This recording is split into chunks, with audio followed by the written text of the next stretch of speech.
2월 5일 수요일 삶을 나가다 시간입니다. 오늘도 선일교회 담임 목사님이신 영복이 목사님 나오셨습니다. 안녕하세요, 목사님. 네, 반갑습니다. 영복이 목사입니다. 목사님, 네. 그 인생이 참 내 뜻대로 안 되잖아요. 아, 그렇죠. 그런데 또 내 뜻대로 되지 않았던 게 오히려 더 큰 은혜일 때가 있잖아요. 네, 그럴 때가 있죠. 네, 목사님은 그런 경험이 많으실 것 같은데 하나만 나눠주시죠. 아, 네. 얼마 전에 지인분과 함께 낙지 잘하는 집이 있다고 해서 찾아갔는데 네. 마침 그날 문을 닫은 거예요. 그래서 어쩔 수 없이 바로 근처에 있는 식당에 들어갔는데 음식이 너무 맛있는 거예요. 게다가 친절하시고 서비스까지 받았던 적이 있거든요. 네, 내 뜻대로 되는 것도 좋지만 내 뜻대로 되지 않는 건 더 좋다. 할렐루야. 아멘. 네, 목사님, 오늘 하가다 말씀은 어디죠? 네, 오늘 말씀은 에베소서 1장 11절 말씀입니다. 모든 일을 그의 뜻의 결정대로 일하시는 이의 계획을 따라 우리가 예정을 입어 그 안에서 기업이 되었으니, 이 말씀 가운데 그 안에서 기업이 되었으니, 이 말씀으로 하겠습니다. 네, 목사님 말씀 풀어주세요. 네, 바울은 에베소서의 서두에서 하늘에 속한 신령한 복이 에베소 교회 성도들에게 주어졌음을 주지시켜 주고 있습니다. 네. 그러면서 그와 같은 복이 무엇이고 또 어디로부터 왔고 어떤 방법으로 주어졌는지 등에 관해 설명하고 있습니다. 바울은 이와 같은 설명을 통해서 에베소 교회 성도들이 그리스도 안에서 올바른 정체성을 가지길 원했습니다. 네. 에베소서는 교회론에 관한 내용을 담고 있거든요. 네. 예수 그리스도를 구주로 고백하는 성도들을 교회 공동체로 부르신 하나님의 뜻 안에서 온 교회가 주 안에서 한 몸 공동체로 아름답게 세워져 가기를 바라는 마음으로 바울은 이 편지를 쓰고 있는 거죠. 네. 그 가운데 1장 11절부터 14절까지는 하늘에 속한 신령한 복이 어떻게 임하게 되었는지에 관해 설명하고 있습니다. 여기서는 유대인과 이방인을 구분해서 또한 설명하고 있는데, 이 에베소라는 지역은 지금의 튀르키예 서쪽에 위치한 항구 도시입니다. 네. 바울은 2차 전도 여행 당시 이 에베소 지역에서 복음을 전했고 그 후로 교회가 세워지게 되었습니다. 그리고 3차 전도 여행 때는 바울이 3년 가까이 거기에 머물면서 말씀을 강론하고 가르치며 사역했던 곳이었습니다. 네. 당시 에베소 교회를 구성하고 있던 성도들은 크게 유대인 출신과 이방인 출신으로 구분할 수 있었는데, 바울은 이 유대인과 이방인들 모두에게 하늘에 속한 신령한 복이 임했다라는 걸 말하면서 그들 모두가 동일한 하나님 나라의 시민이고 하나님의 권속이라는 것을 강조하고 싶었던 것입니다. 네. 바울은 유대인과 이방인 모두가 같은 하나님 안에서 같은 은혜와 복을 받은 그리스도 안에서 한 몸 공동체라는 걸 강조하고 있습니다. 네. 당시 바울이 에베소 교회에 이와 같은 가르침이 필요하다라고 생각했던 것은 사람이 가지고 있는 분리하려는 죄성 때문이었을 것입니다. 생각해보면 에덴 동산에서 사단이 노렸던 것은 사람과 하나님과의 분리였습니다. 네. 에덴의 모든 것을 은혜로 주신 하나님 앞에서 부족한 것을 생각하게 만들고 그 부족한 것을 채우려는 욕심을 가지게 만드는 것, 그것이 사단의 목표였습니다. 결국 인간은 그 욕심 때문에 하나님의 말씀을 거역하는 죄를 지었고 그 죄의 결과는 사망이었습니다. 네. 지금도 마찬가지입니다. 사단은 우리에게 거짓으로 속삭입니다. 하나님의 것이 따로 있고 내 것이 따로 있다는 생각을 하게 만듭니다. 네. 하나님이 내 안에 계시고 내가 하나님 안에 있어서 나는 하나님의 것이고 하나님의 것이 곧 내 것인데, 그런 생각을 하지 못하게 만드는 거죠. 그래서 사람들은 항상 부족하다는 그 생각 때문에 더 가지길 원합니다. 더 보길 원하고 더 누리길 원하며 살게 됩니다. 네. 내가 가진 복과 은혜는 보지 못하니까 남의 떡이 더 커 보일 수밖에 없습니다. 이 때문에 남의 것을 도둑질하고 속여 빼앗고 경쟁하고 시기하고 미워하며 살게 되는 거죠. 사실은 모든 것을 가졌는데 그 가진 것을 믿지 못하게 만드는 것이 사단의 목적입니다. 네. 믿지 못하기에 누리지 못하게 됩니다. 점점 더 고통스럽고 더 비참하고 악해져 가도록 사단이 지금도 우리를 속이고 있다는 겁니다. 네. 이와 같은 결과는 결국 내가 누구인지를 알지 못하는 무지가 그 원인입니다. 다시 말해 자신의 정체성에 관한 무지입니다. 오늘 하가다 본문에서는 하나님의 기업이라는 말로 우리의 정체성에 관해 밝히고 있습니다. 아멘. 다른 번역에서는 하나님의 상속자, 하나님의 백성 등으로 번역을 하기도 했습니다만, 그런데 중요한 것은 하나님께서 그렇게 정하셨다라는 게 중요합니다. 아멘. 우리가 하나님의 기업이 되도록, 상속자가 되도록, 자기 백성이 되도록 하나님이 정하셨습니다. 아멘. 주체는 우리가 아닙니다.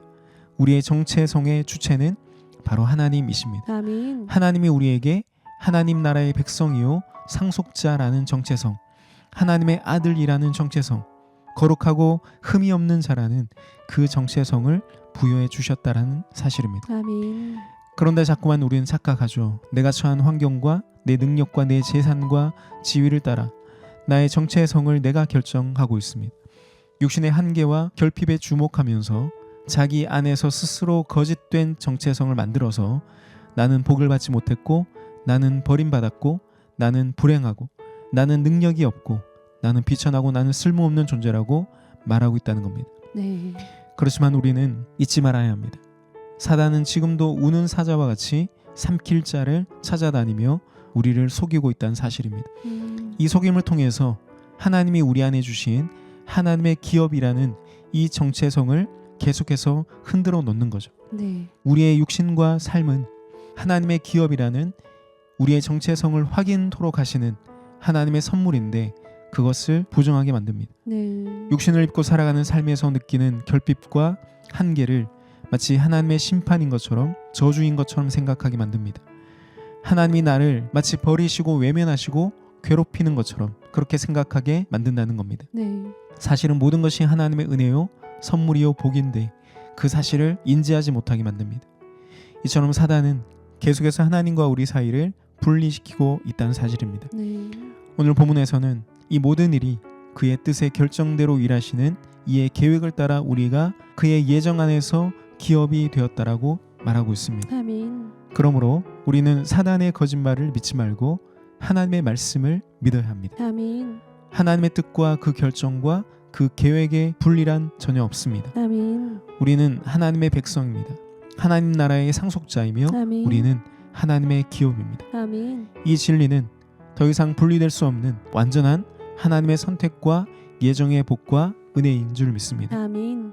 오늘 하루 그 안에서 기업이 되었으니 이 말씀을 읊조리며 하나님과 우리를 분리시키는 그 사단의 속임을 예수 그리스도의 이름으로 물리치고 하나님의 기업으로서의 그 정체성을 붙들고 믿음으로 승리하시길 축복합니다. 아멘. 아멘. 찬양이 흘러나오는 동안 그 안에서 기업이 되었으니 그 안에서 기업이 되었으니 함께 읊조리며 은혜 누리겠습니다.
기업이 되었으니 계속해서 읊조리겠습니다.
목사님, 선율 가족들을 위해 기도해 주십시오.